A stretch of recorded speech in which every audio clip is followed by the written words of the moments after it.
it's the first days of the new year. I have to vote on the SAG Awards come January 17th, and so we are furiously watching tons of movies. So we're going to comment on the ones that we have seen and some of our favorites over the years that weren't nominated.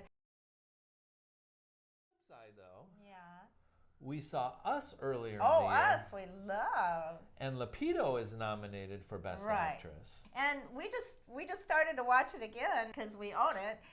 And, you know, I mean, we got right back into it. Right back into just the whole story. I just love the story. I think the story is excellent with the portal. It's going through the portal, which is really If you great. haven't seen it, it's kind of hard to explain. Yeah, it's hard. It's about a family that goes on vacation and some home invaders show up and they kind of look similar. Now, Lupita, you didn't like in 12 Years a Slave. You thought she kind of overacted in that. Right, I didn't care for her in that. I thought she was really, really it's a complicated subtle. part. It's a complicated part, and I think now seeing it again after I know the ending, I could really kind of see what she was doing. But I thought her portrayal was really, really good. The kids are excellent.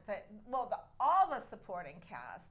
All the cast, and I was really upset it was not nominated on the SAG Awards for Ensemble because it was a brilliant cast all the way around. A lot of fun, a lot of great actors, a lot of great stunts, not nominated for stunts either on the SAG Awards, which was really crazy because the stunts in that are really insane. I don't know if they're stunts as much as like violently getting conked on the head, but yeah, but no, there's tons of stunts in it, and I couldn't believe it. They were really fun too, and well thought out and very, very, very fun. So I'm upset all the way around that it wasn't. And some people didn't think it quite lived up to Get Out. I think it lives up to Get Out in different ways. It's a much bigger film. It's a beautiful film. That's the thing. It's a horror film that's actually quite beautiful. Oh yeah, it's gorgeous. And the color, yeah. and a lot of in-jokes. And Debbie was going to tell us about Hands Across America, because it takes place actually on my mother's birthday, May 25th,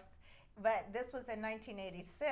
And actually my mom came down for Hands Across America, and we did it with all my friends from Salome Jens's class down in West Hollywood, and then we went to lunch afterwards at the French Marketplace. We went and saw an actor, Kabir Bedi, who was an Indian actor, was there, and I was the only one who would recognize him. Oh yeah, so this is a pretty good story. Because when I lived in Italy, the Rai had a TV series. It was one of the first series called Sandokan, and he played this character who changed from a tiger to a prince and a prince back to a tiger, and it was a love story and an adventure. And so we were in the French Marketplace, and he's over at another table, and when he was leaving, I go, "Oh my goodness, are you Kabir Bedi?" And he goes, "Oh my goodness, how'd you know that?" And he was really pleased, and so I told him the story. But that was a really fun day, the Hands Across America. It was so crazy, but that's one of the main themes in the story. It has a very strange tie-in to the Us, yes. if you haven't seen it, but yeah, it was crazy. It is a very strange tie-in. It's such a complicated story, and how the actors had to play two parts. Each of them plays two characters because they play, they're doppelgangers, and one plays themselves, and then they play then their doppelganger, who's a very odd, different character. It's hard to explain. Well, hopefully everybody's already seen that. Yeah, already, so. I hope you've seen it. I mean, and as we said, you know, watching it again the other day was just like, oh my God, you just get, I don't know, you get pulled immediately right into the story, because you feel that tension, you know, almost immediately. Jordan Peele is really good about doing that, and I'm looking forward to The Hunter. Well, they have the Hunter, but he's going to have other series too. So I'm real excited about that, and whatever movie comes out with. I mean, and yes, and I think it's every bit as good as Get Out, which we love too. We saw it the first day and loved it. I will be voting for her Lupita as Best Actress. I just think she had more to do, and her performance was really subtle.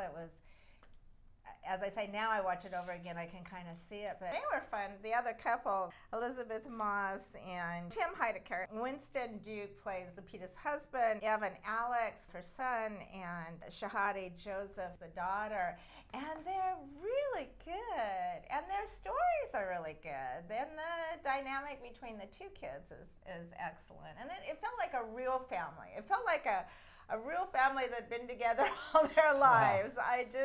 Which was nice. And it was kind of like Christmas Vacation in a way. Well, it is a horror film, not to shy away. It is a horror film, and there is some violence in it, but there's a lot of humor even with the violence. And the scenes on the boat are just absolutely hysterical. I think everybody could identify with. And everybody could do serious and comedy at the same time. I mean, they could go back and forth really easily, and so they had the timing. You know, when you're doing comedy, you got to have that timing. They have great timing, everybody, I thought, and understood the story, and still came off as a family.